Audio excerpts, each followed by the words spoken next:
Sahabat Life, banyak dari kita mengira kusta atau lepra adalah penyakit zaman dulu yang sudah lama hilang.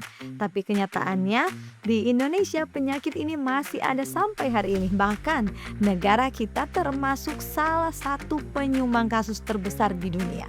Padahal di zaman kita, kusta sebenarnya bisa disembuhkan dan gratis. Lantas, kenapa penyakit ini masih saja jadi masalah? Mari kita gali jawabannya bersama Live. Live in Fullness, to Eternity.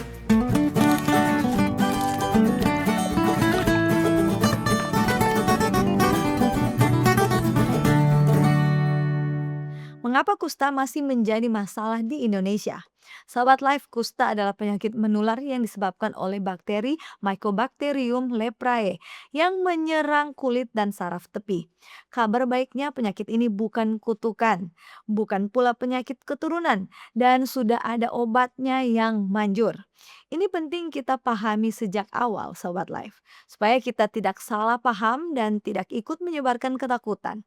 Tapi kalau sudah ada obatnya, mengapa kusta masih bertahan? Mari kita bahas 5 alasannya. Pertama, beban kasus di Indonesia termasuk yang terbesar di dunia. Sahabat Live, ini fakta yang mengejutkan.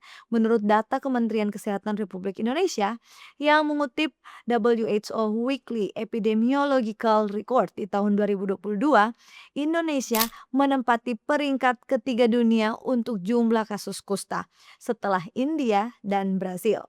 Setiap tahun ditemukan belasan ribu kasus baru, sekitar 10.000 sampai 16.000 kasus. Bahkan, ketiga negara ini saja menyumbang sekitar 80% kasus kusta di seluruh dunia. Jadi, meskipun secara nasional Indonesia sudah dinyatakan mengeliminasi kusta sebagai masalah kesehatan masyarakat sejak di tahun 2000, kenyataannya jumlah kasus barunya masih sangat tinggi. Inilah alasan pertama mengapa kusta belum benar-benar hilang dari negara kita. Angka ini bukan sekedar statistik. Di baliknya ada ribuan saudara kita yang membutuhkan perhatian dan pengobatan. Kemudian yang kedua, bakterinya berkembang sangat lambat dengan masa inkubasi panjang. Nah, ini yang membuat kusta licik, sahabat Light. Bakteri penyebab kusta tumbuh sangat lambat sehingga masa inkubasinya bisa 2 sampai 5 tahun. Bahkan pada sebagian orang bisa lebih lama lagi. Artinya, seseorang bisa sudah tertular bertahun-tahun sebelum gejalanya muncul. Ibaratnya seperti musuh dalam selimut yang bersembunyi diam-diam. Nah, selama masa itu, tanpa disadari, penyakit ini bisa menyebar ke orang lain. Penularannya sendiri terjadi melalui kontak yang erat dan lama. Biasanya lewat percikan napas, bukan lewat sentuhan sekilas atau bersalaman. Karena gejalanya lambat muncul, banyak orang yang baru menyadari mereka sakit setelah waktu yang cukup lama. Tapi perlu ditekankan juga ya sahabat live, sebagian besar orang sebenarnya memiliki kekebalan alami terhadap kusta ini. Sehingga tidak semua yang pernah kontak pasti akan tertular. Ketiga, banyak kasus terlambat terdeteksi dan ini berbahaya. Sahabat live karena gejalanya sering tidak disadari, banyak penderita baru terdiagnosis setelah penyakitnya ini berjalan lama. Sebuah penelitian berbasis komunitas di Kabupaten Tegal, Jawa Tengah yang dipublikasikan dalam jurnal BMC Infectious Diseases di tahun 2023 menemukan bahwa keterlambatan deteksi memperpanjang masa penularan sekaligus meningkatkan resiko kecacatan. Mengapa berbahaya? Karena kerusakan saraf akibat kusta ini bisa menjadi permanen setelah sekitar 6 bulan. Faktanya, sekitar 10% penderita baru sudah mengalami cacat yang terlihat saat pertama kali didiagnosis. Sebuah tanda bahwa mereka terlambat ditemukan. Padahal, jika ditemukan dini, kecacatan ini hampir sepenuhnya bisa dicegah. Nah, sungguh disayangkan sahabat life. Sesuatu yang sebenarnya bisa dicegah justru terjadi hanya karena terlambat diketahui.